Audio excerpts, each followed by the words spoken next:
Good morning, everybody. It is Thursday, January 11th. This is a special meeting of the Darien Board of Education's Curriculum Committee. Our next meeting is scheduled for February 8th.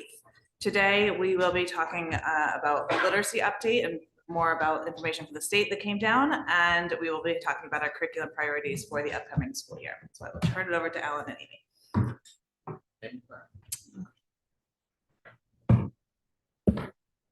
Good morning, everyone, and thank you, Sarah, for the introduction to our meeting. I'm really thrilled to have with me today our team of department chairs. This is the curriculum and instruction team that leads the work really of teaching and learning in the district and supports what happens in every classroom in coordination with the building administration and staff that we have across all of the departments represented here today.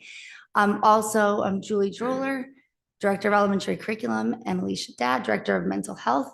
And we are going to start with an update on the reading waiver, and Mrs. Droller and I will take that one together. We talked a little bit about this during the Board of Education meeting earlier this week on Tuesday night. The big highlights of the meeting that we had most recently with the state are included on the slide here, that the waiver process is complete. There will be no additional more specific feedback as we've requested. We know that Dr. Adley will receive a follow-up letter from the state, and moving forward, the CSDE is available for support. We also have received some more information from the state subsequent to that meeting, and that includes some research that the state used in making their determinations about which programs might be approved. And we want to share that with you today. And we also want to share some specifics about the questions we asked the state for additional feedback regarding our waiver and their decision making. Yeah, just bring it up for you. Thank you. So on this slide, Michelle, can you click the link, that first link?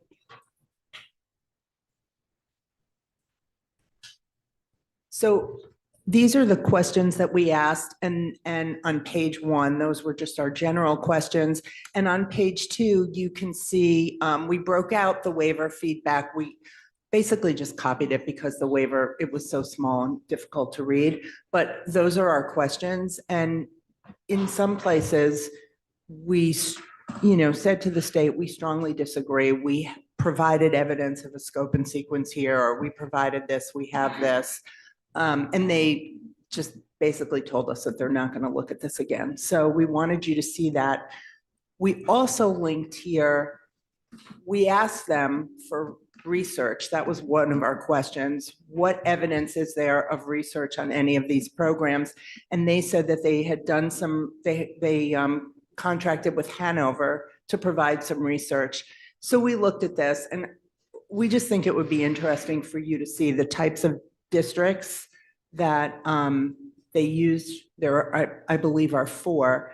They don't have research on all programs, but this is what they've received. And when you dig into it, you can see that these districts are mostly larger urban districts with many schools.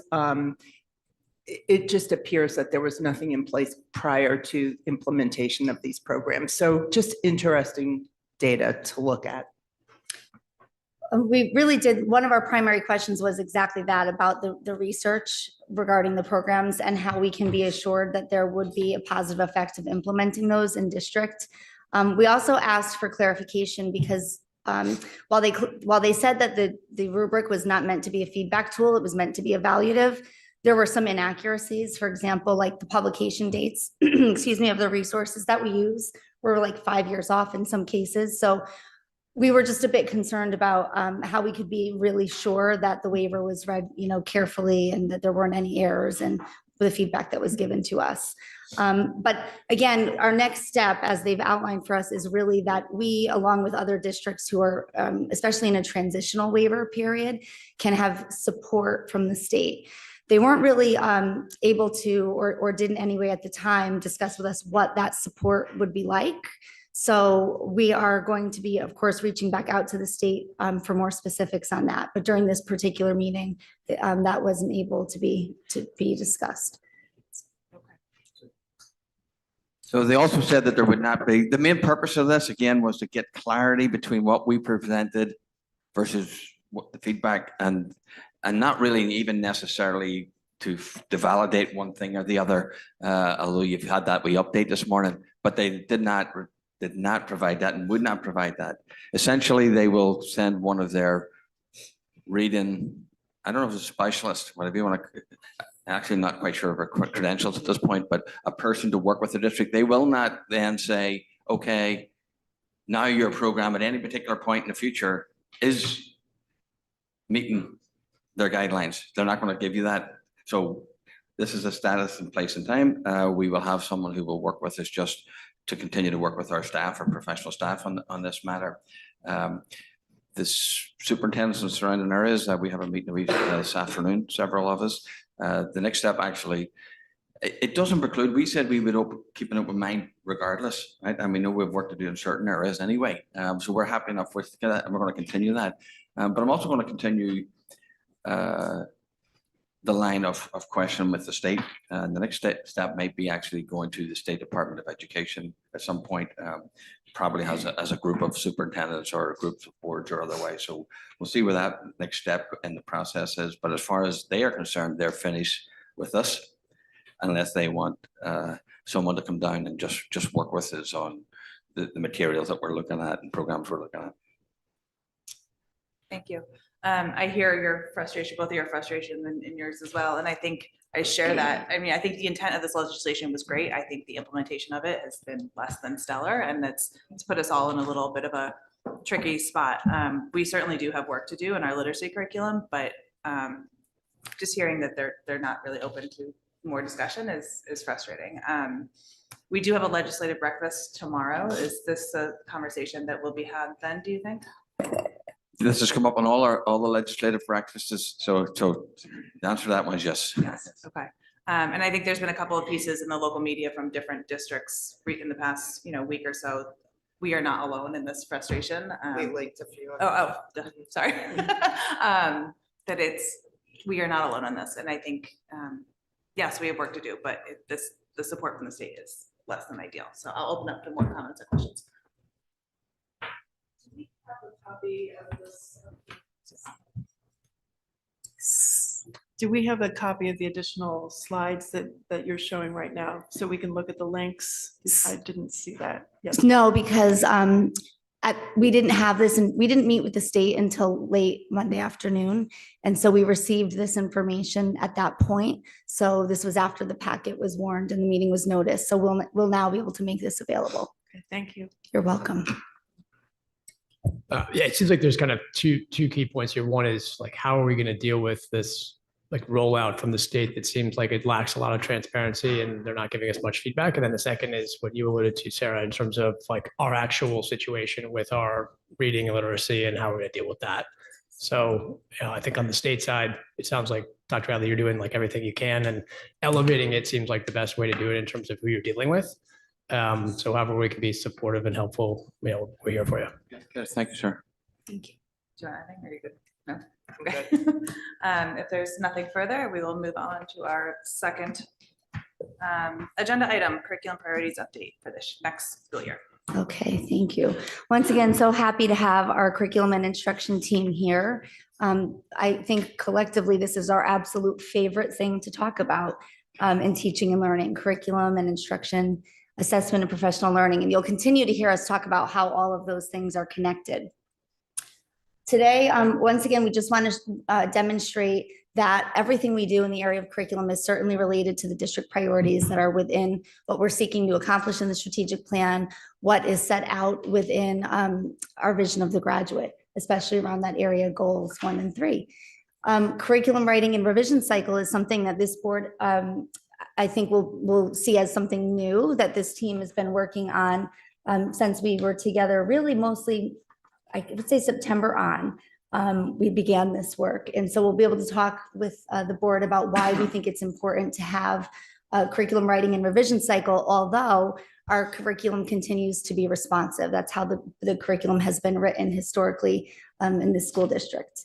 We'll talk a little bit about the specifics of the ongoing work at the elementary and secondary level, and just make sure that we connect back to the budgetary implications for fiscal year 25. So we've already talked a little bit about this. As we enter into curriculum writing or revision, in addition to thinking about state standards, of course, we're always wanting to ensure that the curriculum is responsive to our staff and students here and meets the needs of our particular students. And we cannot connect that to the board members' comments today, all of you, around the literacy program, right? What the state's requiring, but also what we know will be best for our community here.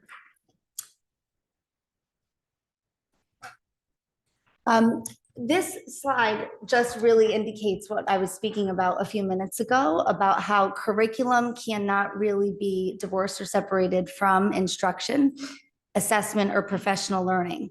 Because when we establish or write or revise curriculum, we have to also be simultaneously thinking about instructional strategies or any necessary instructional shifts to ensure that the curriculum is implemented the way it's intended and that it has the greatest effect.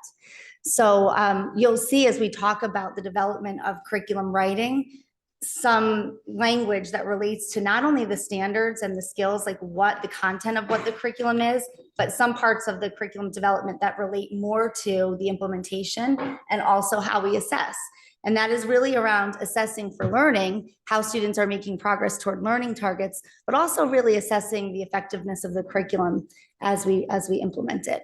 And certainly all of these things require ongoing professional learning and support, high quality resources, which again connects to the conversation we were just having about literacy. So some of this speaks to how we approach the work. It's really important. We were actually meeting with our PDEC yesterday, and one of the comments from one of the staff members who actually is at the high school was talking about professional learning and the idea of goals and objectives in our work. And she made the point, and everybody in the room agreed, that there really needs to be a very strong connection between the overarching district goals, the goals that appear at the school level, and then the teacher's personal or administrator's personal goals for professional learning that all are intended to drive student learning outcomes. There needs to be a through line there. So this is, this graphic represents the work of this team in the area of curriculum design for really setting a pace for curriculum writing and revision in district. So again, I want to emphasize, it's very clear to me in my short time in district that Darien is very proud of the fact that the curriculum is responsive, right? So responsive meaning there could be something that is legislated from the state, for example, like in the area of literacy. It could be that there are new standards that are developed. We'll have new standards that were just released for social studies. There could be any kind of impetus for change that requires us to have action and take action to ensure that the curriculum is relevant and rigorous for the staff and students. Something also that's important to note is that the curriculum is written here by and for our staff and with our staff. So this is not a district that simply adopts a program and thinks that a one-size-fits-all approach will work for our students and staff. We also believe that curriculum writing is a really important professional learning exercise for teachers and administrators because it helps us learn what the standards and progressions of learning require for our students. So this graphic will take us through language that's both related to EduPlanet, which is the platform for housing our curriculum, and also a rhythm of curriculum writing so that we can begin to think about how to organize ourselves across ELP through grade 12, how we can also ensure that we're pacing the work across the many departments that we have within the school system.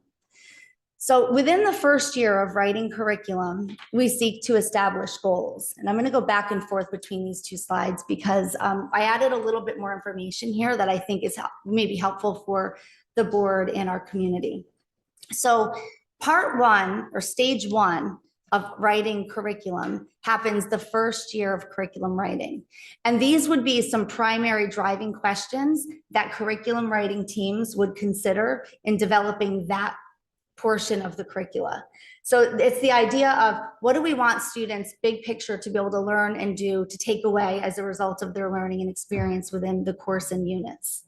How do we, this is a very critical and important one, how can we ensure that students, we've identified the skills, standards, and knowledge that we want them to be able to transfer, right? Because learning is cumulative and builds upon itself. this comes in the way of essential questions and also in alignment to the standards. As we enter into the second year of curriculum writing, by that point, we would have a curriculum unit map. It can be referred to. It's really like the clear standards, what the students know and must be able to do as a result of their learning or experience in a course. And that would be something that then would be published in EduPlanet, which is again, that curriculum platform that we use in district. As we go into the second year, that's when the curriculum is implemented.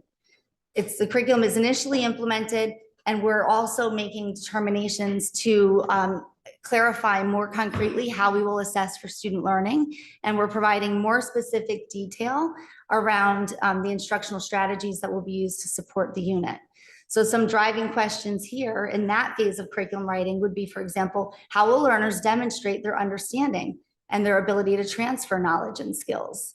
And we want to make sure that we're providing multiple and varied opportunities for our students to demonstrate their learning, because we know that students represent their learning in a multitude of ways. Stage 3, and again, this is not concretely, it's not a clear start and stop for each of these years, but it's about the pace of the work. Stage 3 is when we would be in full implementation. And some key questions to drive the curriculum development during that phase would be, how do we ensure that there are assured experiences and more concrete lessons that will lead to the desired achievement for our students? How are units sequenced? We look at the scope and sequence, particular lesson plans, activities, and learning experiences, and check for understanding along the way. So that's the more of that progress monitoring. That's when, after that second year, the curriculum is in absolute full implementation. And you might ask, why do we not just go into full implementation immediately? There are a few reasons why. For one, the workforce of writing curriculum is our teaching staff, who are also primarily teaching our students full time. Most of our curriculum writing work happens in the summer, because if it were to happen during the school year, we would have a greater impact to the instructional day. And that would not necessarily be supportive of our outcomes. The other piece is, when we're talking about curriculum, and again, relating to instructional resources that might be used, we want to make sure that we vet resources before we make a district commitment across, for example, an entire grade or grade level. You can see that the curriculum revision cycle completes with years approximately 4 through 7, where we're continuously reflecting on the effectiveness of the curriculum, evaluating student and staff response, and responding to any adjustments that need to be made. So curriculum is not a static part of our work. It's very dynamic, it's ongoing, and needs constant attention and nurturing. And I'm hoping that you notice again that in the graphic, we've placed the Darien Public Schools vision of this, the graduate at the center of the work. And we've placed our teaching and learning principles, which we'll continue to speak with the board about, at the very center, which really speak to what we value in the way of instruction and professional learning. Okay, so at this point, we're going to take a deeper dive into the actual curriculum work that is happening right now, and where we're going next steps for each of the departments. And we'll start with elementary. Okay, so elementary, as you know, we're reviewing our literacy program to comply with the waiver feedback, as well as our own reflection about what is needed. Professional learning continues to be focused in K2 on the science of reading. In math, we are engaging in professional learning right now in high quality instruction and differentiation. We are working on building fact fluency through strategy instruction. And vision of the graduate is currently being embedded into our curriculum and professional learning goals, and unpacked in all of the school improvement plans. In terms of gifted education, as you know, we're developing new 8th grade inquiry units. We are working with a consultant who is helping us with that. We are embedding vision of the graduate competencies into our curriculum, professional learning and inquiry-based learning, and developing new problem-based learning opportunities with more choice and voice for our students. Do you want to take questions for I was each just thing? gonna Yeah. So I just have a quick question about the gifted education. Is the money is embedded in the budget for this? Yes. Okay. Just want to make sure I didn't pop into my head. Thank you. When you say that you're developing a new inquiry unit, what does that mean exactly? So- Understanding that you're developing it, but what's your idea? So we're looking, so our gifted curriculum is very content-based, and we're trying to get more of the student choice, student voice, where students are learning more to ask the questions. And they're driving the content and the research and how it's presented. How will that differ from Genius Hour? So it's more time, it's more research, it's more aligned to a theme. There are many similarities, but it's more in-depth. I guess the research piece. Problem-based because it's more ongoing. They have more time to spend on that. Any questions on? This is more of a bigger picture question. I think number one, this new graphic, the curriculum revision cycle is awesome. I think this is really great. So love that you put that together. It seems like, and you can see it on that graphic, vision of the graduates in the center. You can see it on the elementary teaching and learning, vision of the graduates already being incorporated. I know there's been a lot of questions. I've asked a lot of questions around the vision of the graduate and some concerns around how we've defined that. And in addition to that, there's some questions around the overall strategic plan from the board's perspective. So as we're moving down this path where, like, I don't know where we necessarily are within the revision cycle, are there going to be changes? Are we going to have an opportunity to revisit some of those before we start implementing them? How is that going to work? Just because I want to make sure that we're not getting too far down the path and then we have to go backwards, take 2 steps backwards before we take 1 step forwards as we're thinking about making changes to some of those plans. Thank you for go ahead. So if you're talking about the portrait of the graduate, or talking about the vision of the graduate, or the strategic plans, those are the 2 things I think. Currently, we're implementing those as we have described them and are currently describing them. The board quarterly and also at the end of the year and the start of the year evaluate the strategic plan, and that's the point of where if any changes need to be made by the board, those are the opportunities to make those. So given the process is currently where we are and what we've been doing, we're implementing at the stage that we are now and what is reflected in that strategic plan. Again, the board will continue to review that, and it's a live document the same way as a curriculum is live. So if there are things or modifications along the way, we would do that. But at the moment we have made some changes along the way, and we're currently implementing the status that we have right now. If I could just add, one of the things that this is really a structure, right, for curriculum writing. It provides a system for how we approach the work ELP through grade 12. And this should help us start to pace the work as well, right? Because if we wanted to write curriculum in every area, it wouldn't be sustainable from a human resource perspective or even from a budgetary perspective. So something like this should help us kind of predict through a budget cycle, where is curriculum in a healthy place versus where is there an impetus for change? Sometimes we can plan for an impetus for change. Other times it's kind of given to us, right, through legislation, et cetera. But this would help us to predict out 7 years, roughly, where we think there should be increased costs in different departments because of the pace of curriculum work. And it should also ensure that we don't end up having curricula on a shelf as it used to be now in an e-file that, is outdated and hasn't been looked at intended to. So this graphic is intended to not only support the work from a teaching and learning perspective, but also from a human resource staffing and budgetary perspective. Can I add something to that? Mr. Grimling, I think your question was about how do we ensure that the curriculum that is being written is aligned to the vision of the graduate, because the words are right in the middle. And so this is at the center of our work. If you go back to the circle where you see publish, that will actually mean that the work that has been done in year 1 and UBD stage 1 is published. And in the work that we do with our colleagues and that our colleagues do with us, the people that are actually writing the curriculum have to, the vision of the graduate standards are embedded into EduPlanet 21, and we actually have to physically go in and check off those standards of the vision of the graduate that are met in the course of the course, I guess, through the work that students will be doing. So it's a way not only for teachers to ensure that that work is happening, but for students to know that the work that I do in this class is aligned to the person that I am becoming as I move through the Darien Public Schools. So you'll actually be able to see that explicitly there in the standards of the course.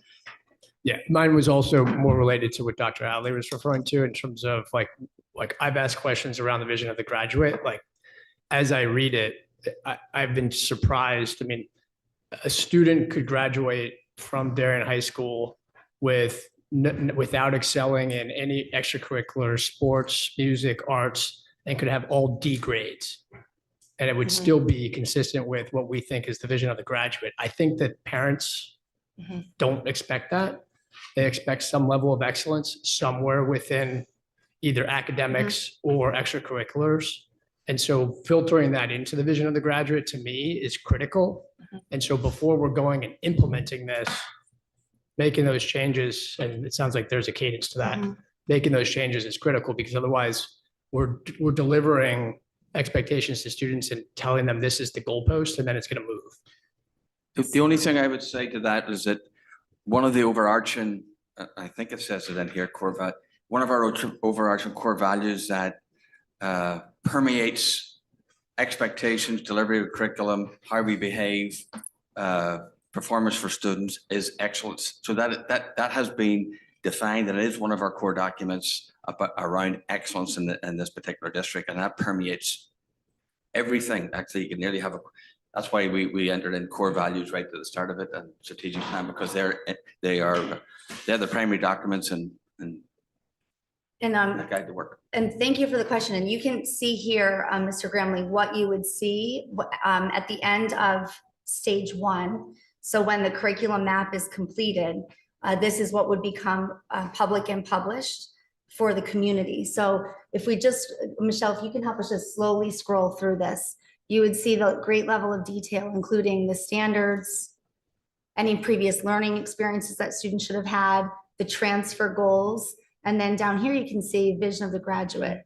So we're making sure that there is alignment to the core values of the district and also the elements of the vision of the graduate. And in the strategic plan, beyond the vision of the graduate indicators are really much more concrete, specific details about what those should look like at the grade levels. I just want to make a comment about excellence, is that we have to be careful that one person's excellence is not this other person's excellence. So we just have to, we can't have 1,400 excellent athletes. We can't have 1,400 excellent history students. Everybody has their own path. And I think the vision of graduate supports that. We want the children coming out of here to be the best versions of who they could be.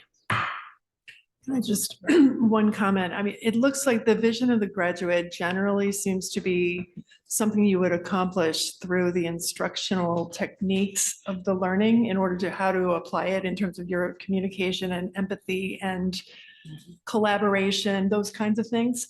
I agree with Greg's point, because the excellence, so if you look at the core values, that's one of 7 pieces. Yeah.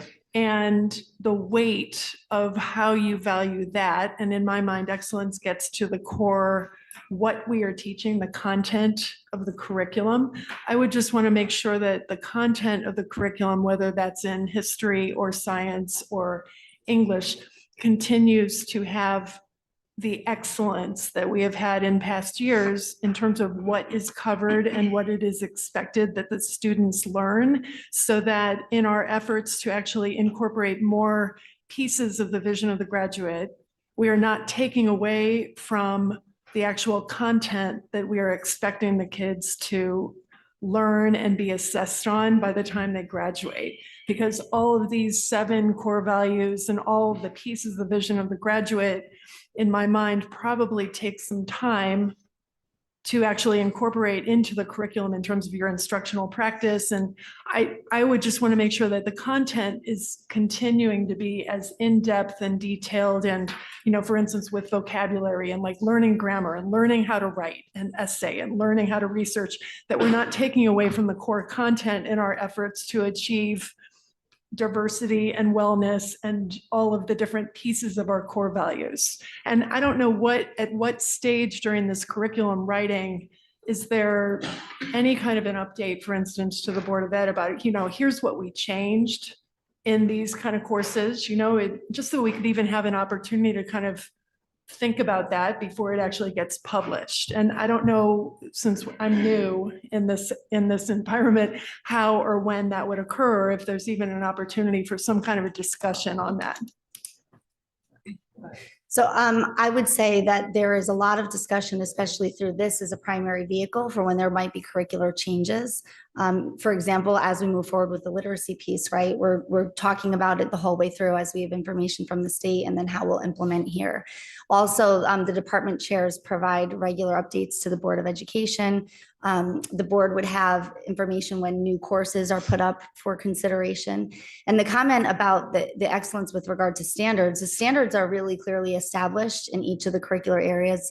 And they're by grade level, and below the standards are really clear indicators of student really progressions. That's how they're labeled. And so our staff knows not only their standards for the courses and units and levels they teach, but what should come before and after, because we also need to be able to differentiate. I think part of this is Sarah's point. We can't just only teach to one point, right, in a class and a group of students. We need to differentiate and help all students rise and achieve in different areas. Are you done? No, yeah, go ahead. Can we just go back to the slide with the circle where you started? So it is.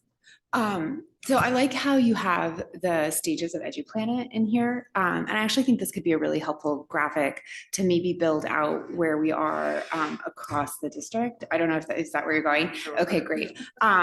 I think that's a really tangible way to answer some of these questions and to just have like a quick snapshot. So thank you for that. You're welcome. And I'm sure, I invite my team at any point during their comments to speak to that. For me, being new to this school community, the school system, it's been really helpful to see, again, the 30,000 foot view. We can't just be looking at, 9th grade social studies. Right? We have to be thinking, even with the work in the area of literacy right now, that is not just early literacy work, that there's a continuum and a learning progression there. So this is helping us pace the work through all grade levels and all departments. And we're very clear on where the unit development is for at this point, every single course that's currently in place and where we're going. So we can very clearly answer board questions around the progress and development within departments and courses and what's on the horizon. So this should also be our planning tool, right? All right. Are we good, Mrs. Parent? Yes, go ahead. Okay, go. All right, science is up.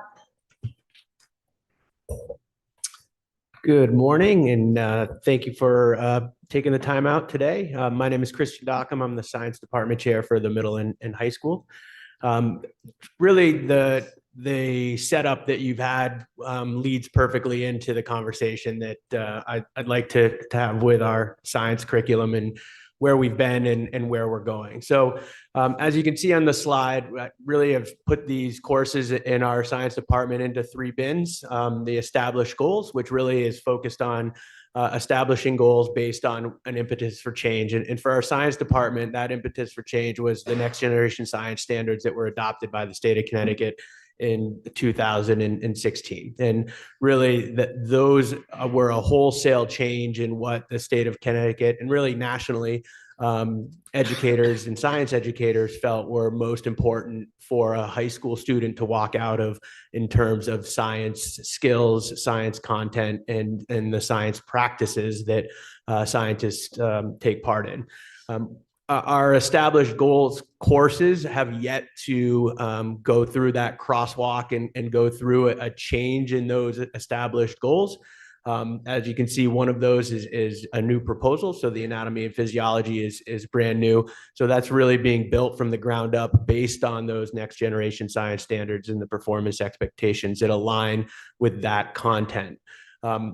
The shift as you go and create those goals for each of those courses sort of would shift those courses into the continued curriculum development bin. And the reason that they're not broken out into the other stages right now is because these courses have been worked on for the past anywhere from 4 to 6 years and are in varying stages. And it just got to be too complicated to really list out each one of those courses and where they stand right now. But I can assure you, as Dr. Fettigan has mentioned, we have that all mapped out in the background, and I'd be happy in a science presentation to sort of walk you through that background information. But really, it varies from, for example, our AP Environmental Science course has those goals established for the first semester units and are ready to put in EduPlanet, to our Science 8, which has 4 out of the 7 units completely finished in an EduPlanet, and then 3 of the remaining 3 units have the established goals based on the next generation science standards. So those are going to be continued priorities to continue moving each of those courses through that curriculum design process to ensure that we are being thoughtful and making sure that we have a designed curriculum and in place curriculum for each of those. So the one course that we have been able to get through the sort of first 3 years and is being implemented right now fully is our Biology 400 course. And then we'll take that course and this summer start to look at the teachers' reflections and the teachers' evaluation of the work that they've done and start to make any revisions and respond to what they experienced in the classroom. Our professional learning priorities moving forward over the course of this year and into next year really support those courses that have moved from the assessment phase, so stage 2, into the full implementation phase, and looking at the instructional practices that both support the science and engineering practices, the cross-cutting concepts, but also those competencies within the vision of the graduate. And so I want to make it clear that we are utilizing our standards and the content and skills within the standards, making sure that our students have full access to all of that content and all of those skills, while also implementing instruction that supports the competencies of the vision of the graduate. So by using phenomena in the classroom, we're asking students to really think about what's happening in their real world and make connections to the real world, asking questions, being able to come up with a scientific-based question and then utilize the lessons in the course to have students answer their own questions. Thinking about integrating feedback, so collaborating with each other and having the teacher collaborate with students in terms of providing feedback on their learning so that they can continue to build both the skills and the content expertise in each of their courses. And then collaborative thinking and consensus making is really sort of creating explanations from what they have experienced and utilizing those explanations to think about diverse perspectives and think about the experience of their peers in relationship to what they're learning in the classroom. So these practices and these this professional learning opportunities really focused on not only the content and the skills, but also developing the students that are able to have those conversations and utilize their diverse perspectives to bring in and better what's happening in the class. As also Dr. Fettigan mentioned, we're talking about vertical alignment across our department and really focusing on those science and engineering practices. So as we have classes that are shifting in sort of some of the content and some of the skills that we know in 7th grade what our 6th graders were able to accomplish, and that in 8th grade we have an understanding of what their 7th grade classes are going to provide them in terms of skill building, so that we can have a more fluid understanding, especially as we continue to develop our units in our courses over the course of time. And then one of the main pieces that we've been working on this year is really creating assessments that align to those vision of the graduate competencies, so we can start having more substantive conversations with our students about how those competencies, how empathy relates to scientific discourse, how integrity relates to developing and creating investigations, and really sort of integrating those into our daily instruction and coming up with authentic ways in which we can assess student growth towards meeting those competencies. So those are really the priorities in our department 612 moving forward, and we'll continue to work towards meeting those over the next 12 to 18 months. Thank you, Christian. Your comment about vertical alignment got me thinking about the elementary science, and how, can you talk about that interplay? Because that's not mentioned in here. And what are both in science and social studies, what are your goals for the upcoming year, and how do you interplay with each of those department chairs? If I can just touch a little bit on that, and then Julie can add any thoughts she has. Our science curriculum in the elementary school was developed and is quite the same that it has been for the past 6 to 7 years. And so there's certainly some work that needs to be done in terms of supporting that and moving that forward. I think from the state perspective, there is soon, if not already, a model curriculum that is going to be announced or provided to districts. And I think that from a K6 or K8 perspective, we may want to take a look at that and see what that model curriculum and how we can help make some strides in vertical alignment so that we have a better, more cohesive 6-8 program that will lead to what we're doing in the high school. So I don't know if Julie has anything to add, but that's certainly something that's on my radar and that's in my mind. Thank you. Yes, and it's the same with social studies as well. You know, I work closely with Keith and Kristen on particularly in those two areas because they have so much more expertise. And right now, our priority at elementary has been literacy and math. Right. Yeah. But we know that those need a little. Yeah, I just want to make sure that that doesn't get Yeah. I know you wouldn't overlook, but that gets the attention that you need, so that, okay. Greg, you had your hand. Yeah, just two questions. One is, you mentioned that you're doing some work in terms of incorporating some of the visions of the graduate, like empathy and integrity, into your coursework and curriculum. Like, how, within the revision cycle, there's assess for learning. How are you planning on assessing the students for those items? Yeah, that's a great question. And that's where our expertise of our teachers comes into play, and their ideas have really sort of snowballed that effort in terms of, if I can give you an example. So in our 9th grade biology classes this year, our teachers are really focused on empathy.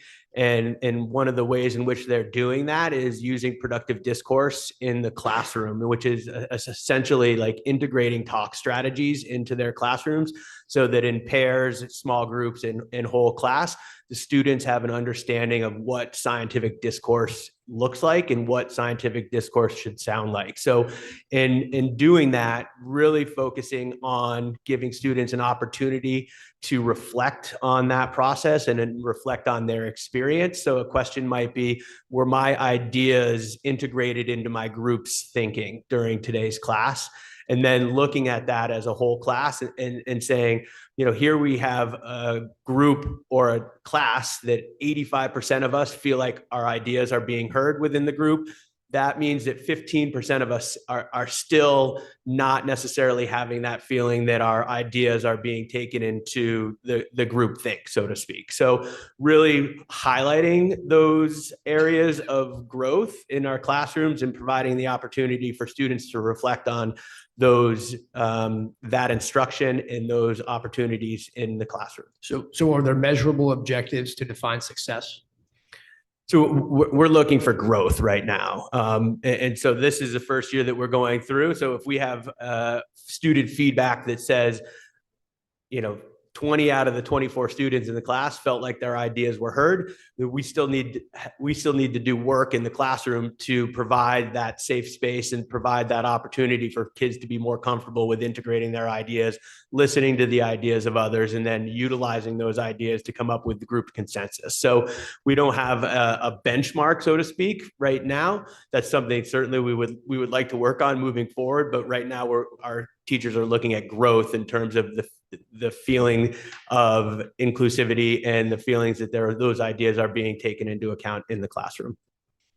Okay, I think that we need to have, we talked about this, there needs to be some kind of measurable objective to that. Otherwise, it seems like how else are you, like, what is the actual goal? What's the end goal? What are you trying to get to?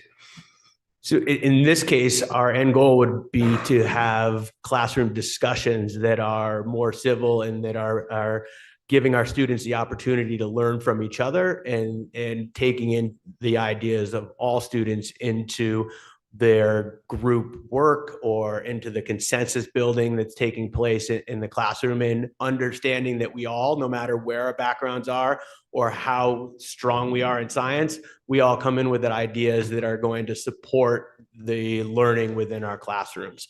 And so that may not be something that's tangibly measured in a number, but it is measured in student reflection, and it is measured in how the students are feeling about their experience within the classroom. Okay, if we are expending teacher time and resources on something that is seemingly highly subjective, that seems like a very hard thing for me to understand in terms of these student discourse and productive talk moves, and these are all research-based scientific instructional practices that would be part of our classroom or should be part of our classrooms anyway. We're just giving students an opportunity to reflect on these experiences in relationship to our competencies of the vision of the graduate. So we're not expending significant amount of extra time with this instruction. These are all research-based instructional practices that support our students' growth and understanding, and not only science classrooms, but I think you'll hear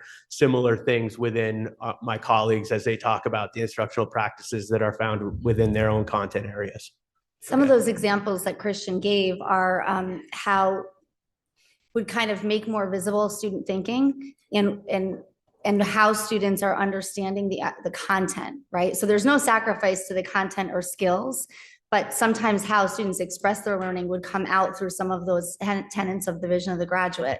And some of those skills and attributes are also things that certainly would be expected for students in their post-secondary world success, right? Whether that's college and career, whether that's volunteerism, whatever they pursue when they leave Darien Public Schools, students need to be effective communicators. It's not just the standards and that they know, the knowledge they have and the skills that they have to be able to be effective communicators. They have to be problem solvers. They have to show creativity and innovation in their thinking. So that's some of those tenets are expressed through student thinking and student learning. Yeah, I'm just trying to match that up with a science course. It seems I like jump in? those are. Yeah. We might, I think we'll have other examples throughout too and other content areas. You do have a point, Mr. Grambling, right? And however, they are infused, but just another couple of wee things. This is the NEASC accreditation for accrediting high schools. You have to have visions of the graduate, and you have to have those qualities articulated. However, one of the recommendations to our high school as we develop the vision of the graduate is now to develop metrics to assess the vision of the graduate. And when they come back to work with the school, they'll be looking at ways, and the school is actually looking at ways of actually putting together metrics for those. I can think of a primary example, knowing someone who's currently in medical school.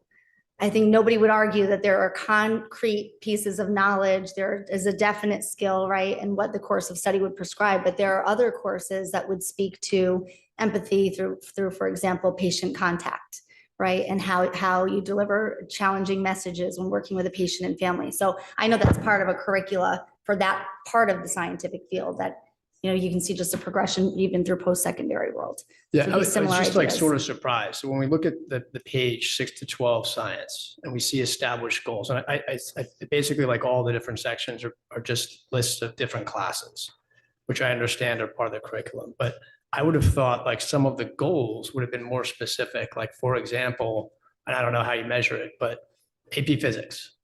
A goal would be, today we're at 25% of the AP Physics classes get 5s on their AP exam. We want that 25% to get to 30 or 35 to show some progress and show that we're actually doing a better job of educating the kids in the curriculum that's actually part of the class. Instead, we're talking about vision of the graduate, incorporating that versus actually improving.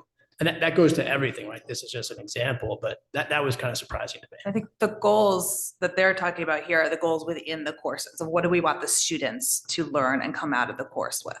Not necessarily goals of the school as a whole or the department as a So I whole. would say the same thing then, right? So the goal of AP Physics is to master AP Physics. What I heard was the goal of AP Physics is to gain empathy and integrity.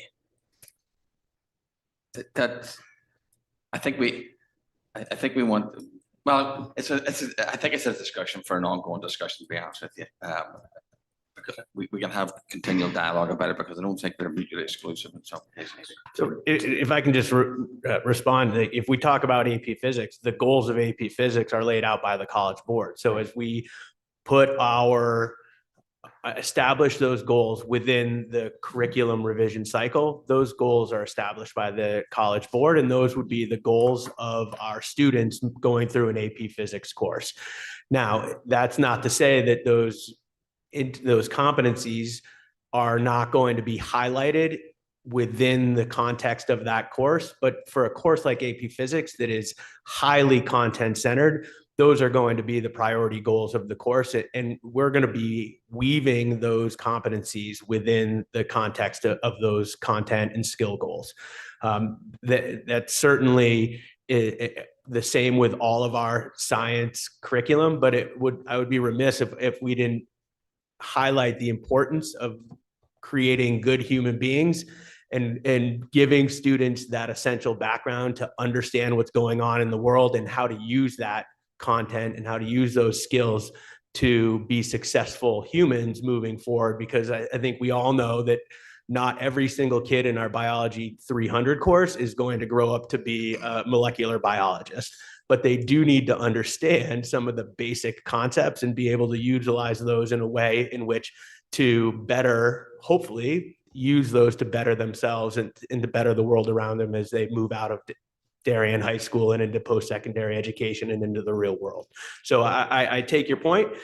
We don't have a unit called, empathy in our Biology 300 class. We don't talk about empathy every single day in our Biology 300 class, but we do highlight those skills so that our students can become better communicators and have a better understanding of the world around them and the thoughts and ideas of their peers.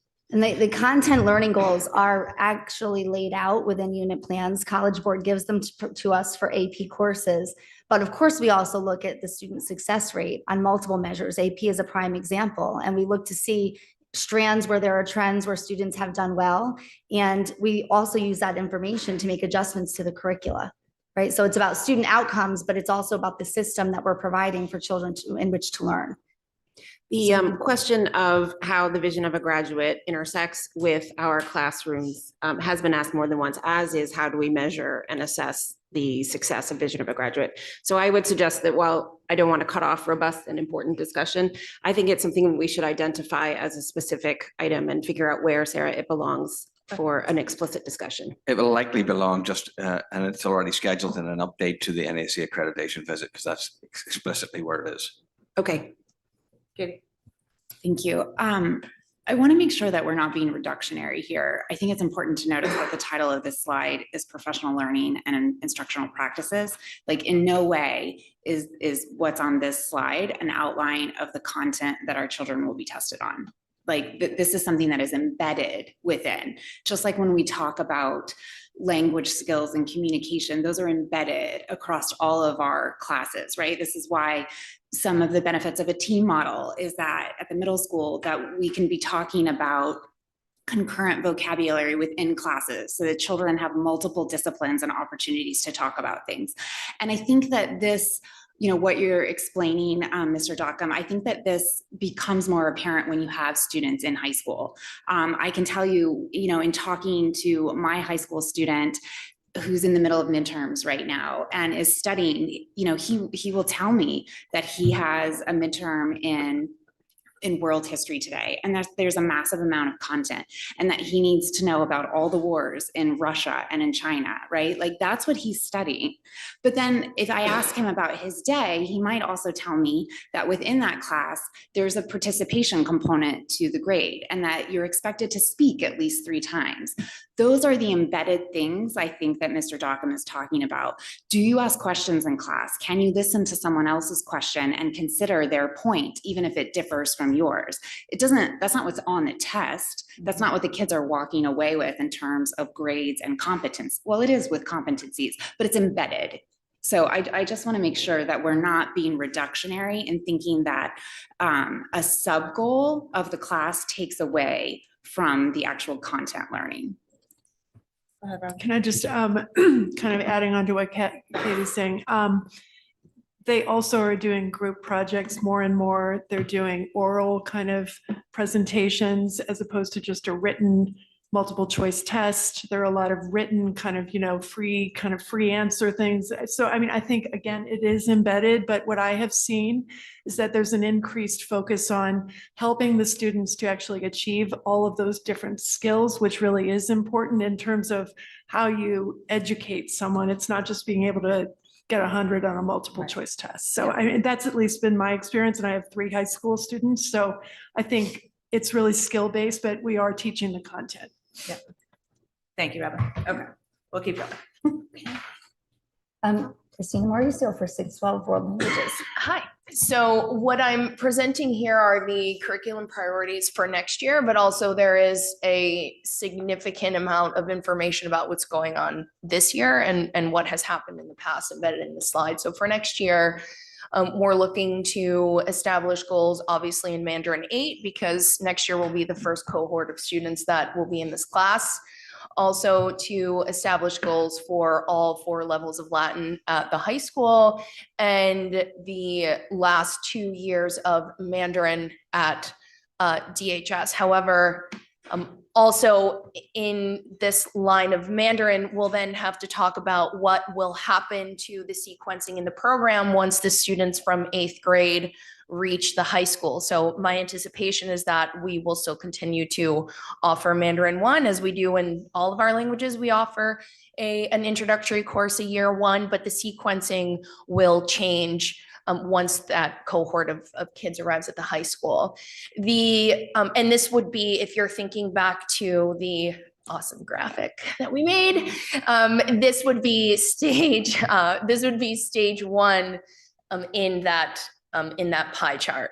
Then for continued curriculum development, it looks like a pretty short list, but there are actually 16 courses here. There are 31 different courses in the World Language Department 612. So this is a list of 16 courses that move into phase 2, which I would venture to say is probably the most in-depth as well as the most critical phase of work, because this is where you of course establish goals for the course in stage 1, but then you move into the design of the assured experiences, and that is where your measurables come in. So how do we know that the students have achieved the goals that we've set out for the class? And these would be what we would call assured experiences that all teachers of the course would deliver to their students, and all students in the course would then participate in. And if you look at the list, it makes sense because the Mandarin 6 started last year. This year we're in Mandarin 7. So we obviously have which is the second year of Mandarin at the middle school. We have a very well-established series of goals and content goals for the class. But now we're actually moving on to, does this work? And how do we measure that it's working? ASL 1, obviously, it's the first year of the class, but I actually worked very closely with the teacher that is now teaching ASL 1 at the high school. So we did a lot of the establishing of goals over the summer and in the very beginning of September. So this course is actually ahead. They move into that continued curriculum development phase because it'll be the second year of the class. And then French 1 and 2, 3 honors, 4 honors. So this is French at the high school, the beginning stages of Spanish at the high school. And those courses move into phase 2 because that's what I'm working on right now with my colleagues. And then the Spanish 5-6 film and the 5-6 arts and culture. If you recall from last year when Ellen Dunn and I presented the split of this class and why we were splitting the 5th year of Spanish into 5 and 6. We did so in order to offer more choices for students in their 4th year if they are not continuing on the sequence of AP. However, you don't see AP on here because, like Mr. Dockham said, this is the AP courses have a specific syllabus that they have to follow. In world language, you actually get to choose and then pass an audit. So we don't list those courses here because the curriculum is rather prescriptive, and I'll talk about that in a minute. But the little asterisk here is related to the early college experience through UConn. We were able to pass the initial phase of we would like to do this. This is our course. Would you accept us if we were to offer this course at our high school? And they said yes, so that our students will actually be able to earn 6 college credits if they complete this class. This is one of the changes that we are presenting as a result of the new courses that will hopefully, if they pass, be offered at the high school next year. And I'll talk about that in a minute. So that's why there's a little asterisk there, because this course already exists, but it is part of the UConn early college experience.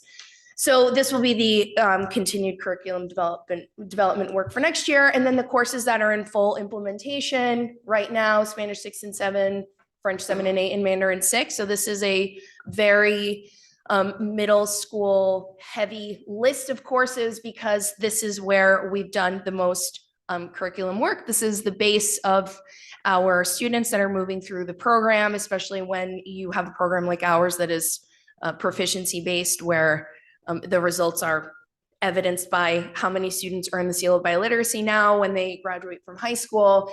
And so these courses are in full implementation because the curriculum has been revised, it's done, the assured experiences are there. And now we actually move into phase 3, which is the design of specific lessons. First we do this and then we do this. Last time we did this, but now we have to move it first. This is a lot of teacher voice is very important here. Phase 3, especially phase 2 as well, but these classes are in full swing. Most of them have passed a peer review, which is also part of the understanding by design process, where if you have one person that's writing curriculum with the department chair, how do you make sure that everyone is knows what's going on and that they know what they have to teach once they actually are in front of the kids? And so this is in a really good place, as well as reflect, evaluate, and respond, which would be stage 4, years 4, 5, 6, and 7. These classes, and it would make sense that these are the classes that are here because these are the pilot classes that I chose in the 2020, 2021 school year when we were tasked with choosing a course in which to design a unit and work with teachers and see if this will work. So that was 4 years ago, and now we're in stage 4. So that's that. And we also, there was a Christian, you brought up a great point about the impetus for change.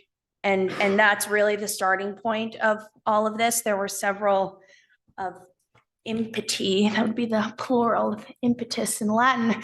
There were several of them in world language. There was a necessity to be very detailed, to go in depth, because in 2016 is when the state said in 2017 schools have to offer a pathway to earn the seal of biliteracy. So then there was a lot of backwards work with, well, how do we do that without having state world language standards? But thankfully, we also had a charge to align our curricula across classes and across languages to the American Council on the Teaching of Foreign Languages standards for language learning. So we were able to do that rather quickly. There was also an addition of several languages, more time at the elementary school, more time at the middle school. So it was almost like a perfect storm of all these things that happened in order for us to be able to implement these changes and do so pretty quickly, but not sacrificing that detail and that depth that is necessary. And our units are organized 1 unit, 1 marking period, which is roughly 9 to 10 weeks, which allows our teachers as well as our students to be able to spend a lot of time on one particular theme. And I'll talk more about this when I present to the board in a few months.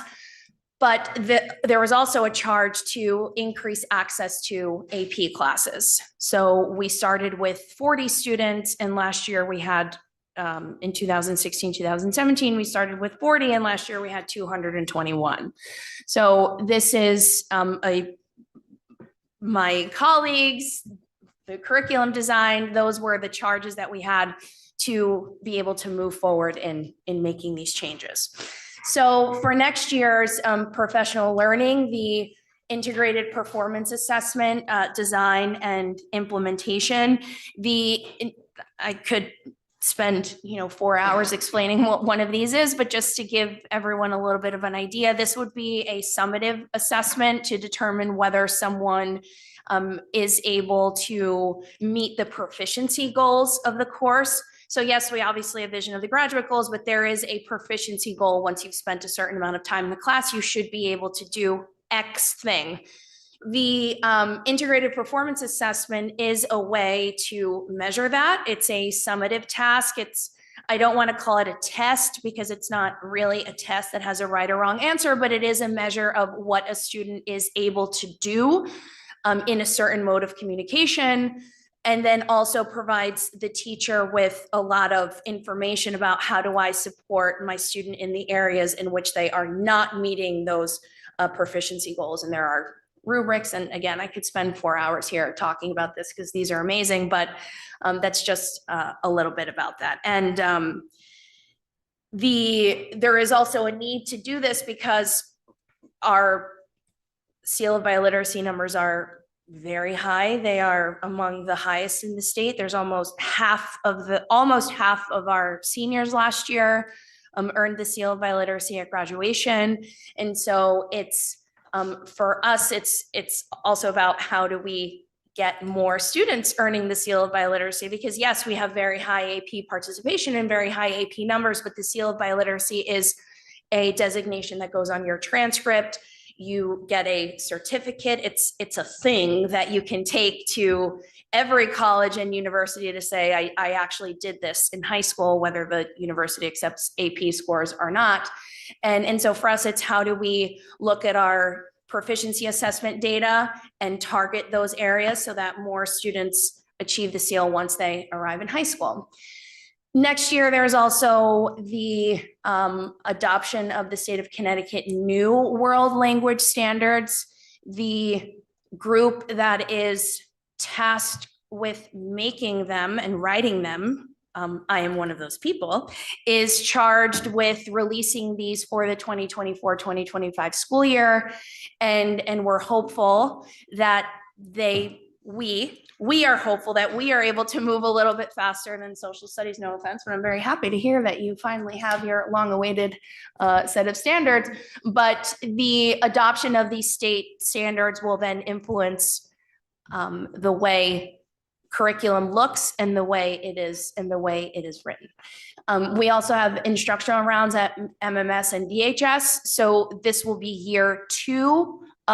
hopefully year two of PDEX work, but in our department, it'll be year 4 because we've been doing this for the past 3 years. And it's actually, my colleagues say that it's among the best professional development that they've had because they're actually in classes. It's, they get to see each other and see the kids and make sure that their teaching practices are aligned to each other. And also increased collaboration with UConn on the Spanish 5-6 culture through the arts class. And because this will be the second year that our colleagues are certified to be able to teach the course, they will then have to go back to UConn and be retrained. We have to make sure that the course as revised is accepted again. It's just what UConn does for all the ECE courses. They have to move through a 2-year cycle of, yes, let's make sure you're doing what you told us you were going to do. And that's just part of compliance with their process, but also fidelity to what we've told our students as well as the community that we're going to teach in this class. And also earning credit, which will be a lot of work on behalf of the teacher that's in front of the students to, and the department chair, to make sure that parents know what they have to do in order to earn credit in the class. They'll be in college, but in high school. So it's a dual enrollment. It'll be a dual enrollment class. And last, but certainly not least, the addition of an additional ASL class. So there'll be ASL 2. This is one of the courses that is presented as one of the new courses. And if accepted, it will actually move into one of the offerings at the high school for next year. Excuse me, we have a lot of kids in ASL 1, and almost all of them want to move in ASL 2 into ASL 2 if they're not graduating. We have a lot of interest for students that are coming in, and a lot of kids who are very advanced in our other world language offerings who want to take this course as a second, as an elective, as a second language, which is great. And we want to be able to offer that to them. And Mandarin 8, and of course, understanding those implications for the Mandarin program, which is also growing. So we've been talking about less tangible ways to measure success and achievement. The seal of biliteracy is an absolutely tangible number that we can look at. We've had 154 seniors earn the seal of biliteracy in 2023 across 8 languages, which represents a 100% increase from 2018 when we had close to 100% when we had 82 students. Thank you. Significant growth in that. Thank you, department. Christina. Questions about language? Just cognizant of time. It's already 9:15. Can I, Yeah. just one question, just without the world language chair position, who will be doing the work? For instance, with setting the goals for the languages, doing the EduPlanet summer work, and then with the new courses for the sequence with ASL and Mandarin kind of continuing into the high school, who will be developing that curriculum? In deference, respectfully, I'll just ask that if you want to chip in, you can, but I just be really respectful for the question. So at this point in the budget process, we have planned for that, and primarily the supervisory piece of that would be the building administration and me. And of course, we've heard throughout the morning how important teacher voice is in that work. So teachers primarily write curriculum, and obviously there's important to have administrative oversight.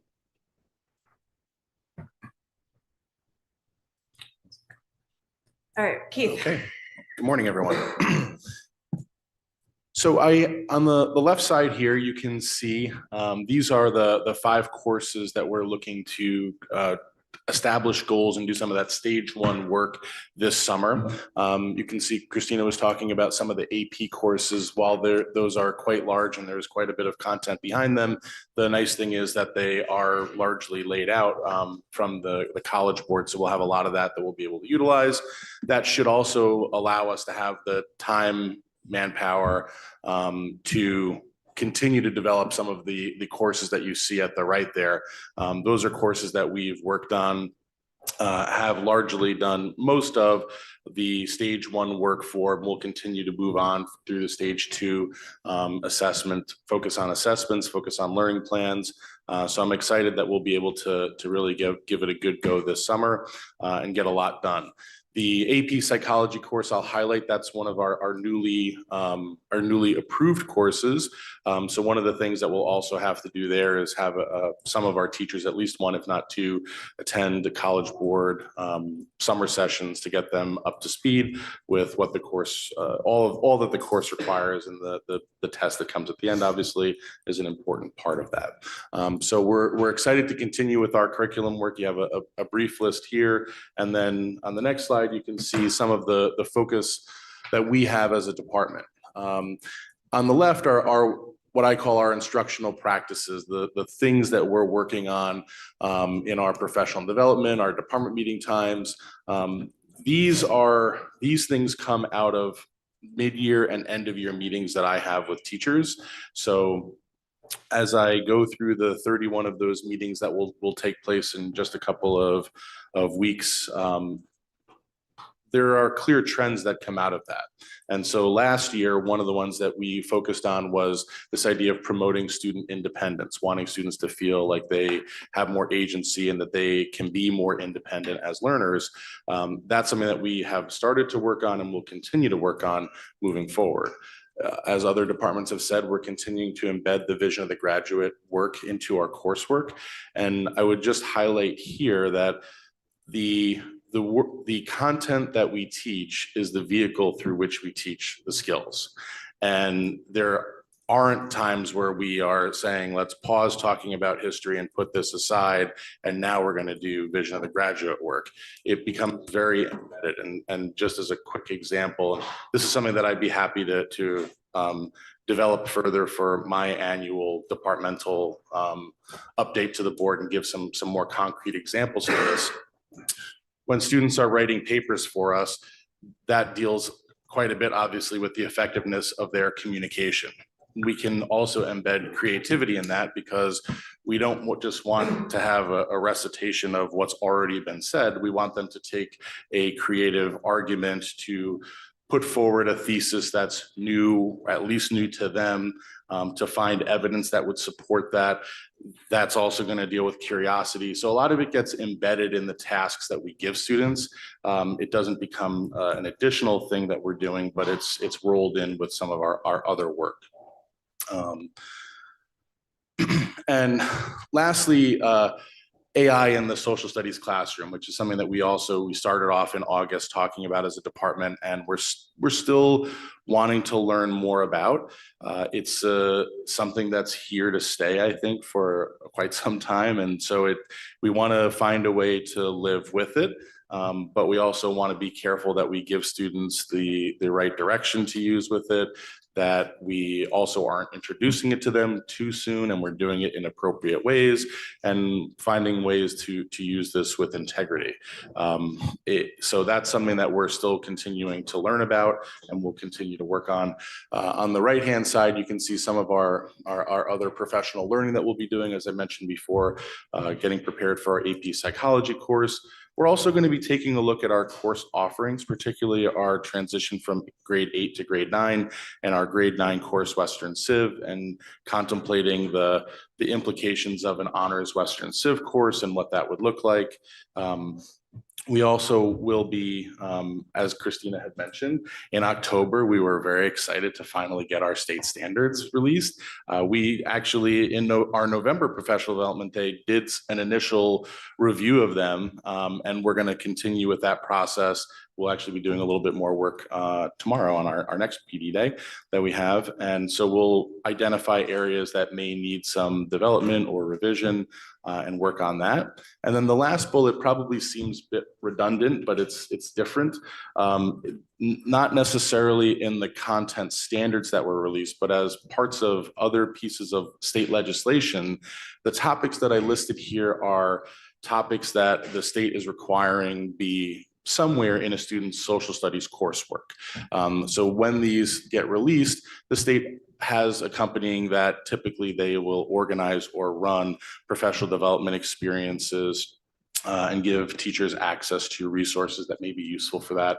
So that's something, those are kind of 1 to 2 years out, most of them, but that's something that we're going to keep an eye on, and Ms. Droller and I actually will likely be at a regional social studies meeting in the next couple of weeks where we'll get an update on that and get a little bit more information. So. Thank you, Keith. Question about the standards, the new standards, and I know you haven't delved deeply into them. Do you have a sense of how much revision you'll have to do? I feel really good about it and I don't want to talk too quickly. Just for what it's worth, the way we did it this last PD day in November was I had each grade level looking at the standards that correlate to their coursework and going through, reading through them, identifying anything that you feel like this is something that we have to develop further. This is something that's missing. And I had a lot of thumbs up and a lot of feeling like there's maybe a couple of things that we don't emphasize as much as is in this document. But at this point, I feel pretty confident saying there's no overhauls or anything like that that are needed. We feel really good about the courses that we have, and we feel really good. The content that the state included in that is helpful though. And that's a layer that obviously we are just getting. So that'll be another part that we will add in the coming years, hopefully starting this June, into our curriculum documents. So we have and one last point, I'll be very quick, is that right now we have inquiry standards that we use that are in our curriculum document, but then we'll also be adding in the content standards that are what was just recently released. Thank you. Questions? Just to clarify, so no, you don't think there's any new courses that need to be added? As a result of the standards or just in general? Yeah. No, as a result of the standards, definitely not. If anything, it would really just be identifying smaller pieces. Really, it would be like adding something to a class. I think they're very small typically. Got it. Thank you. Any other socialist questions? Okay, moving on to math. Hi, everybody. I'm Ronnie Rodier, Math Chair. Our focus has been on implementing, if you could go back to the other side. Yeah, thanks. On implementing thinking classroom instructional practices. We've initiated our journey with this professional development at the start of the year, where the math departments at the middle and high school immerse themselves in learning experiences centered around these practices and developing opportunities for our students. Tomorrow's session will serve as an additional opportunity for teachers to further enhance these skills and integrate them into our curriculum for the upcoming semester. The thinking classroom teaching practices foster higher level mathematical mindsets of perseverance, accountability, and problem solving, which are organically nurtured, aligning seamlessly with the vision of the graduate competencies. And just to provide a concrete example, like my colleagues did regarding this in math, pre-calculus students this year were provided with authentic details of a land parcel in Darien.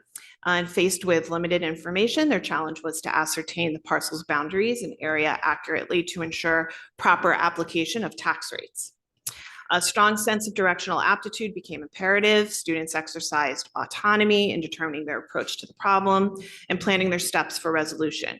So this cognitive task not only nurtured their thinking abilities, but also aligned with the vision of the graduate competencies, fostering creativity, collaboration, curiosity, and effective communication.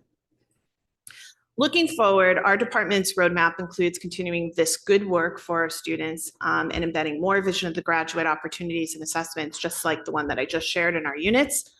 We plan to foster collaborative and student-centered learning through instructional rounds within our department, enabling us to glean best practices from each other.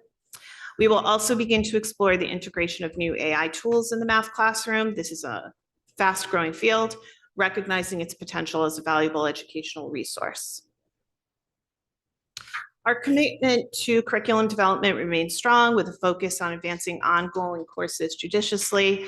We are forming a committee comprising of both high school and middle school teachers to evaluate a potential primary resource next year for the middle school classes, all levels, considering options both within and beyond our current DIRG. This is in response to our impending 5-year license expiration next year. Simultaneously, we'll be advocating for the reclassification of accelerated geometry in the high school curriculum to honors geometry. And this shift necessitates careful curriculum adjustments, a task we're prepared to undertake with diligence. And you can see from the slides our courses listed. I won't read them to you, but in general, the first is stage 1, the second stage 2, and the last is stage 3. Thanks. In established goals, the last one says college math. What does that mean? College math is actually a course. Oh, sorry. Yes. Okay. Pretty self-explanatory. Thank you, Mary. All right, Francis.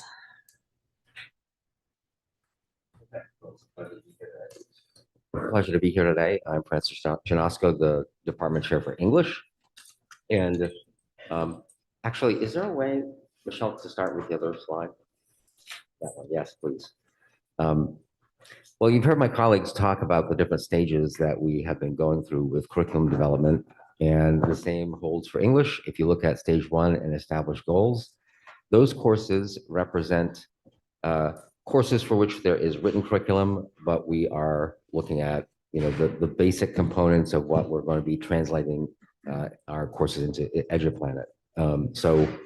We're having conversations about what our students need to know, what they need to understand, essential questions, essentially looking at this as an opportunity to bring teachers together and really heavily revise some of our work. We don't want to just copy this into EduPlanet. This is a chance for us to really do some thinking about those courses. If you look at stage 2, those courses represent finished work that we have done over the past 2 years. Those are in EduPlanet right now. They are not published. Nothing is published in EduPlanet right now, but if it was, you would see those courses there. Our teachers have done some great work there.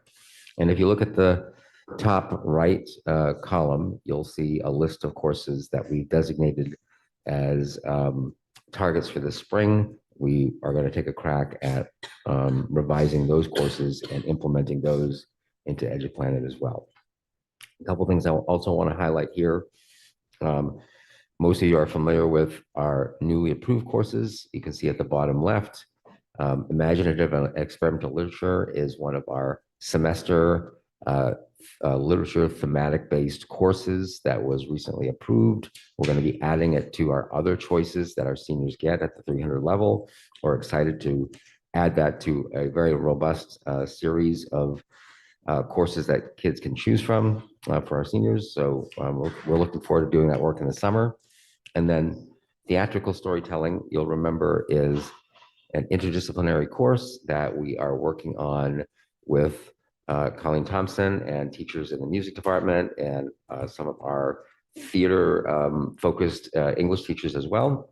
So we're looking forward to kind of dreaming that up in the summer based upon the proposal that we put forward. The other thing is, before we keep going, you see looking ahead, it's not, well, it is curriculum per se. I just want to call some attention to a lot of the thinking that we've been doing this year, and certainly things that you've heard me talk about in my updates over the past few years in terms of the 8-9 transition, specifically the discussion about our 8th grade advanced class and our 9th grade accelerated class. You will be hearing an update on that later this spring. We're excited about that. And then something else that I've talked about a little bit with you in some of my updates is trying to build the same kind of choices that we have for our seniors, that the seniors really enjoy and our teachers really enjoy, into our junior level American Lit courses. So we have a couple ideas. I've touched upon them in some of my updates, but you can expect to hear more about that going forward. And before I talk specifically about professional learning, I was sort of biting my tongue earlier when we were talking about vision of the graduate. And I want to just make a point that I think is useful. Some of the 6 competencies are more accessible, I would say, to some of the different disciplines. And I think it's important to think about, it's incumbent upon the students that they demonstrate their understanding and their growth in these areas as when they graduate. So they're going to have opportunities K through 12 to develop projects that allow them to speak to these competencies. So it's not like we're throwing everything out and making everything about vision of the graduate. But when we look at them from an English perspective, something like empathy, we just see that as a really in-depth character study. And if we have kids think about characters, so if they're reading The Great Gatsby and they want to do a character study on Nick Carraway, and they're exploring his internal thinking, they're exploring his behaviors, his decision-making, all of that demonstrates empathy. And I think there's something in every course, I would think in science, the scientific method lends itself to curiosity. I mean, we all have something that I think our kids can really thrive and target these competencies in. And I think that it's less important for them to have all 6 represented in every discipline along the way, but have opportunities along the way in all of their courses to demonstrate it at some point, right? And so I think that is, we're all trying our best to imbue our courses and our assessments and our learning practices and teaching practices with the vision of the graduate. But I want to just say that we are absolutely not throwing out standards. We're absolutely not throwing out anything that we value. It's something that we're looking for opportunities to bring it in. And it's sort of like we already do a lot of them anyway. And it's kind of like pulling them together. Okay. So for professional learning under instructional practices, these are some practices that I'm leading with my teachers in department meetings and PLCs and segments of district-wide PD sessions. The first one, flexible grouping strategies. This is a very important component of differentiated learning. And so our teachers have encountered sessions on differentiating and creating flexible groupings based on readiness, based on interest, based on learner profile, which are the 3 major ways that we create flexible groupings in all of our classes, but that really lend themselves to the ELA class. So we continue to work on that. Academic vocabulary, we have put an emphasis on vocabulary this year, especially at the middle school level, but we're going to be doing it at all levels. And academic vocabulary is super important because, I would have you think about like, what are the terms that are transferable throughout the grade levels that aren't necessarily rooted in an individual text. So, and this is actually provides some pretty interesting conversations for our teachers, because sometimes when a teacher asks a student to analyze a component of a text in a piece of writing, they mean a little something different than what another teacher might at another grade level. So this is an opportunity through vocabulary and academic vocabulary to establish what exactly we mean as teachers with some of these terms, but also to focus on words that are going to be useful for kids throughout all of their education and not just a given novel, let's say. Instructional rounds, I am going to partner with my teachers and try to find a way to create some mini instructional rounds opportunities to reflect on what we're doing as a district-wide initiative. I'm very, there's been a lot of discussion about overloading teachers, and I'm very aware of that, and I'm very sensitive to that. And this is not meant to add another thing to their plate that is not necessary. But I think that as a district, this is going to be something that we focus on. I think it's important. I think if we can do it from an English point of view that also has some of the basic tenets in place of what we're doing as a district, I think our teachers are going to thrive. And we're going to start small and build up from there. And then one interesting thing you might that I expect to be talking about probably next year is working with some high school teachers on developing a writer's manual for students as a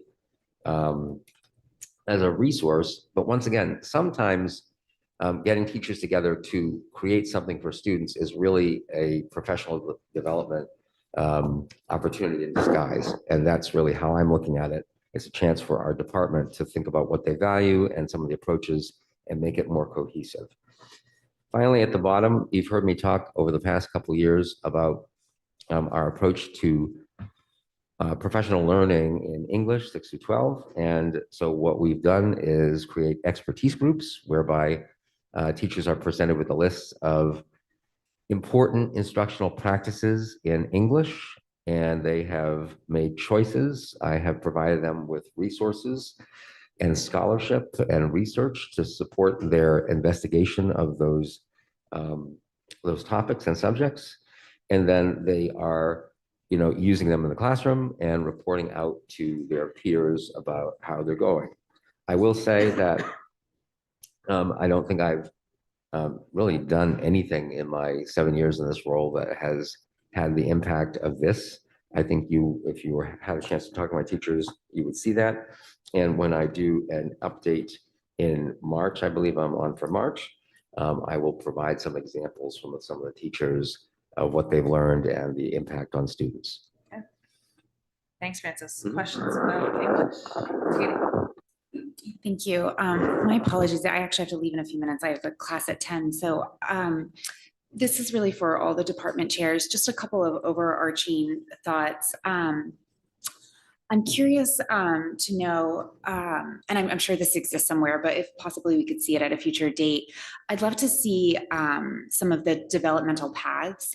Some of the classes that you guys have listed sound fascinating to me, like environmental science and Spanish and art and culture. And I'm just curious to know kind of like what the requirements are and at what opportunities students have to take those electives, kind of what you were talking about, Mr. Janosko, about embedding some of that choice into junior year, not just senior. So I'd love to just see kind of like a flow chart of how those work. And then generally speaking, I'm also curious about just in thinking about how all of our learners access curriculum and how we work together between the middle school and the high school. And I'm curious to know how universal design for learning plays into this. Any thoughts on co-teaching into other classes at the middle school level? Currently it's math and English, but might there be room for science and social studies? How might that play in when we hear from teachers that they're spread thin, when we hear that classroom makeup has a lot to do with the differentiation and the task on teachers? I'm interested to hear about your thoughts on how that might play out. I'm curious to know about also how we might provide additional resources to students in terms of potentially recording lectures at the high school level that could be used both for maybe students who need extra review and support, students who are missing classes, and even honors classes that have incredibly difficult content and fast pace. I know this is something done at a university level. And I know that our students experience a lot of stress at the high school. I've heard conversations about how we have students coming to school who are sick because they just don't think that they can miss and make up. And so I'm curious how we might better support students being able to have access to those materials when they're not able to attend an in-person lecture. I know that's a lot, but for another time, just as you guys come back to us and as you think about developing your courses. And I'm sorry to have to leave. These are my favorite discussions. I would stay here all day and talk with you all. Thanks, Katie. Just one question, kind of getting to your point about academic vocabulary, which I think is a really, really relevant kind of thing. How do you ensure that there's consistency between English classes, for instance, English 9, in terms of giving the students the vocabulary and learning to, do a literary analysis? How do you ensure that they have the actual vocabulary as a resource?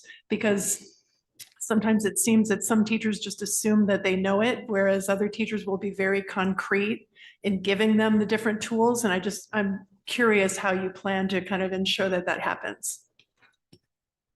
It really sounds like the question is about whether or not teachers actually explain assignments, right? I mean, and, I would say that we certainly have conversations at the department level to make sure that we are teaching into assignments and not assigning assignments, right? One of the expertise areas is on innovative writing assignments. And what that's all about is trying to explore writing assignments that ask kids to do the same kind of thinking and writing strategies, writing maneuvers, I'll call them, that they would in, say, an analysis of Lord of the Flies, okay? And the purpose is, I hope you'll really think about this, because if a student struggles with their reading of Lord of the Flies, and then we ask them to do a piece of writing on it, it's no longer really measuring writing skills. It's sort of that the reading is going to be what undermines the writing performance. And so what I'm trying to push teachers to do is see that there is a writing unit after a reading unit, and let's find ways to make sure that we're measuring students' writing progress and not basically penalizing them twice for writing and reading, which is a tricky conversation. But I think it's, well worth it. The end result may be that some of the innovative writing assignments won't look like some of the academic writing assignments that we're all familiar with. But if we do it right, they're going to be doing the same thinking work, the same writing work, and work on those same skills. So, it's an area that we talk about. It's an area that we value, and certainly one of our groups is really devoting their entire PD year toward it. Moving on, we are in the land of mental health. We are. So mine is a little bit different, obviously, curriculum versus also like supporting the curriculum, which I think is an important thing when we consider all of the wonderful curriculum that's being created. It's also, as we've heard consistently, is how do we have students who are ready to hear and absorb the curriculum? So when we talk about kids who are anxious or need to pay attention, their awareness of what do I need to do to be able to absorb all of this amazing curriculum. On top of it all, just being well-adjusted, well-balanced participants in our society. So when we think about mental health priorities for this year, I know you've heard me talk about school climate, which school climate for this year at the beginning of March, we're hoping to release the school climate survey that you've heard about, which will be a brief survey to parents, staff, students regarding core components of school climate that include connectedness, because we know that's fundamental to learning, safety, to make sure that students feel like they are in a safe place to express different thoughts, different perspectives, and also the environment. Is the environment conducive to learning? So as we get that data, we'll also have consultation to our team about how to best use that data through the National School Climate. And from there will also come for next year our school climate improvement plans for each building. So each building will take that data and look at where our strengths are and where there might be additional needs. Along with that school climate, there's a new state mandate also around restorative practices. So we're going through that training. The state offered 4 additional training dates between now and the end of the year. And that's really looking at discipline practices, but also you think about it at a younger age, we also often tell kids to make sure they apologize to one another. Whereas this is how do we build empathy for the other person when there may be an issue of bullying or cheating or something that has a restorative piece. So they not only have the discipline, but they have a teachable moment to consider the impact of their actions either on others or for their long-term growth. Ruler, we've heard about over the past couple of years. There's 4 key anchors to Ruler. Last year, we rolled out the mood meter and the charter.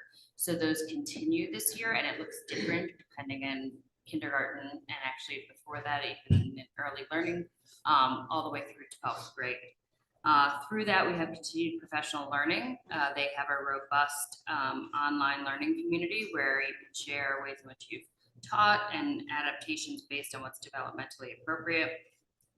So we have the online platform. We are also using brief amount of time at faculty meetings to discuss the rollout of the other 2 anchors, which is the meta moment, which is really helping students understand what is my best version of myself, including what does it look like when I'm a ready learner. I'm focused, I'm engaged. If I'm struggling, what are things that I should strive towards to be able to access my education? And engage with peers, engage with family. And then school climate meetings. So the adaptation of Ruler may be a little bit different depending on the building, the classroom, the need. So for example, 4th and 5th graders might have issues related more to peer engagement. We're seeing some competitiveness emerge a little bit more. So at that school climate meetings, we'll look at what the issues are within that building or that level, and then determine if there's additional supports that might be needed through Ruler. Responsive classroom, again, is another approach. It's got some tenets such as creating a morning meeting that facilitates and supports a secure and safe school environment. So it might be checking in with kids, creating community connection, when we talk about kids engaging in group activities, how they're able to navigate interacting with one another. Ongoing, and this is more for our psychologists, social workers, counselors, ongoing supervision and consultation for our mental health staff needs on DBT and other CBT related issues. This is as we talk about things like MTSS. It's an opportunity for our mental health staff to come together and brainstorm, discuss challenges, whether that's at a group level or at an individual level. I'm happy to say too, within there, we have some of our staff that are going through an advanced training, some that are intermediate, some that just finished an initial 4 days, that we're also building the capacity of our own mental health staff to provide meaningful consultation to our teachers and our support staff as we see an increase in student. Implementation work, I know I had mentioned this in my presentation to the board, aggregating district-wide data, including caseload interventions, current assessments that are being done, informal, we use both qualitative and quantitative, regarding MTSS or SRVIB. I think that's been a large conversation, and having it centralized in one area that can be accessed regularly is important. And I know we've talked about doing some of that summer work and bringing together a small group of psychologists, social workers, and other mental health individuals. As others have mentioned, articulating more explicitly alignment of things like our DESA, our universal screening ruler, DBT with vision of the graduate. There is a lot of alignment for sure, and just articulating that a little bit more explicitly.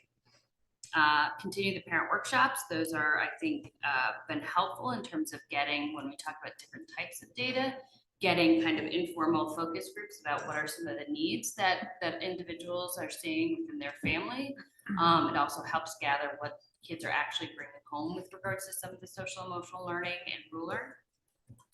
And then consultation to teacher teams for additional student behavioral supports and teacher wellness. So I've been having more requests now that people know that I'm in the district for, here's what we're seeing in our grade level. Can you please come and provide more immediate professional development related to this issue in our grade?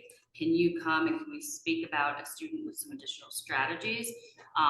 So that's becoming more frequent, and I think is of help to have some more time to just provide that consultation and professional development. Thank you, Dr. Dodd.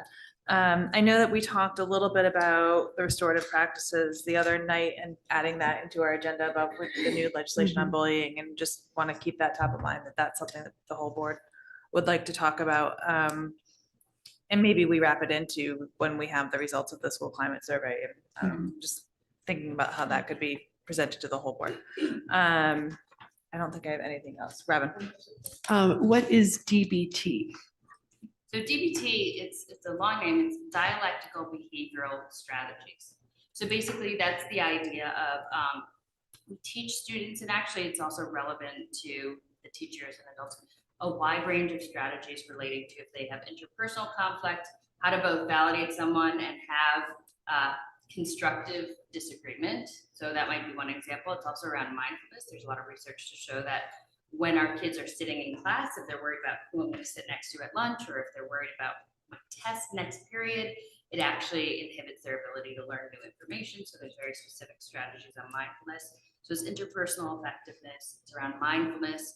It's also about tolerating distress. I think we help kids understand that while it might be uncomfortable to feel a certain level of anxiety taking a test, it's adaptive. And how do you get through that? It might actually help you focus. So they're very concrete skills related on also things like emotion regulation. So recognizing the connection between, say, for example, sleep and eating habits and our ability to be fully present and regulate our emotions. So pulling an all-nighter might feel effective in the moment, and it makes us more vulnerable to things like anxiety or stress or depression.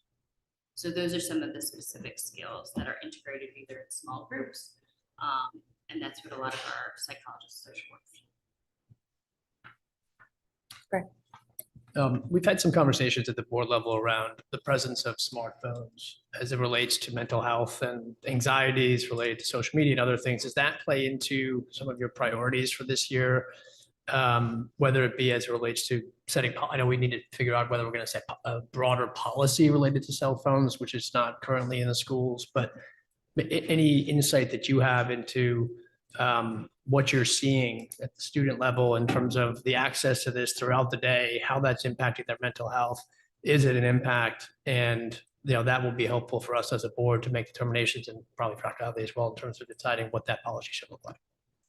Yes, I think it is impacting. I think there's a lot of components to it, but I will say even in some of my parent workshops, I start by doing this kind of anonymous survey about what are some of the challenges that parents are struggling with. And almost everyone I've done so far, social media and technology has been one of the top, if not the top issues. I think we also have to be mindful that kids are getting access to social media at a younger age that's then spilling over to their ability to then attend in class, have effective playground interactions because it's connected to them. So I definitely think that that's an area where we're seeing increased referral and need for. So it is certainly, I think, that informal data gathering through those parent workshops reinforces that. I think we'll see that for school time.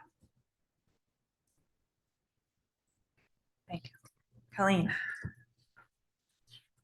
I want to be mindful, there's another meeting in here at 10 o'clock. That's right. So I'm going to keep this brief. So I inherited a well-developed music curriculum from when I took over this position 3 years ago. So I wanted to just highlight that. That's not always the case in the performing arts department. As we're prioritizing our curriculum work, we're really starting with areas that we think as a department were less developed than others. And one of those was our grade 6 through 8 music explorations curriculum, which we have basically completely redeveloped. We're seeing the benefits of that and how students are more successfully participating in the class, learning to enjoy music as a result of the class, and also in the number of students who then go on to participate in music electives at DHS. So now that we have that exemplar revised curriculum, we're moving on to revise other areas of the curriculum using the same principles. So our curriculum focus work for coming up, what we're kind of really diving into would be our grade 3 general music scope and sequence. We've already, we've been doing kind of from the bottom up. K through 2 are now revised and very well developed. And while we have a full curriculum for all courses, we're really doing this revised scope and sequence work, and grade 3 is our priority next year. We're going to focus on elementary band and strings curriculum revision, and then development for new high school courses. And as we look at our professional learning, we're going to be training our staff on the new theater technology. And this will go throughout the performing arts department. So making sure that our digital art teachers have access to the video wall, and making sure that our theater teachers understand how to operate the new sounds and light technology. We'll be training all of our teachers, especially ensemble teachers, on curriculum and unit development. And we'll be implementing the recommendations from our upcoming tri-state visit. These are our 3 essential questions, and the board, the parent community, and the student community will have some opportunities to participate in that. Invitations will be going out for participation in the next few days. So we look forward to what comes out of the visit, and you can see that vision of the graduate as a part of that. And as Francis said, music and the arts are well positioned to take on some of the competencies that you might not see in some of the more academic core standards-based, everybody has to take it to graduate courses. So, we're looking at embedding creativity and empathy and integrity more intentionally into our curriculum. And that means that students who come out of Darien High School having taken an arts elective, and I say arts, music, theater, visual art, will have those experiences throughout their curriculum, not just in their core classes. Thank you. Remind us when Tri-State is, the end of the month. Tri-State is January 31st, which is a Wednesday, through February 2nd, which is a Friday. Perfect. And we'll Soon. have them. Yeah. Thank you. Yeah. Okay. So I just want to thank this team. Clearly, their work reflects the work that happens day in and day out inside each of our schools, inside each of our classrooms. The work of teaching and learning, namely curriculum and instruction, is really the backbone and foundation, I would say, heart of a school system. It's why we're here in service to children, their learning and growth. You will just notice in the budget book a very clear articulation of the curriculum priorities broken down by by what's going to be for EduPlanet Stage 1 and then ongoing curriculum development by course. And also a list of the new courses that are proposed, approved, and awaiting final decision with the budget process. So we thank you for your great questions today, and we'll certainly take those back as we continue our work moving forward. Thank you. So, oh, sorry, go ahead. I just wanted to ask about art because there was not a slide about art curriculum or priorities. I just wanted to ask who and how that would be working going forward. So as we've indicated, art will be facilitated primarily through the vision and leadership of the Director of Visual and Performing Arts. We certainly have art curriculum in place. We did not describe every curricular area today. For example, technology education is another area that we didn't go into great depth, which includes some of our business courses, computer courses, et cetera. But certainly those follow the same mapping and trajectory as this. Thanks. We could talk for hours and hours and hours. There's a lot to this. So I appreciate your time. This has been a long meeting. Is there any public comment today? Anyone in person would like to participate? There are no raised hands at this time online. Okay, thank you. May I have a motion to adjourn? Greg, seconded by Robin, all in favor. Thank you very much. Have a good day.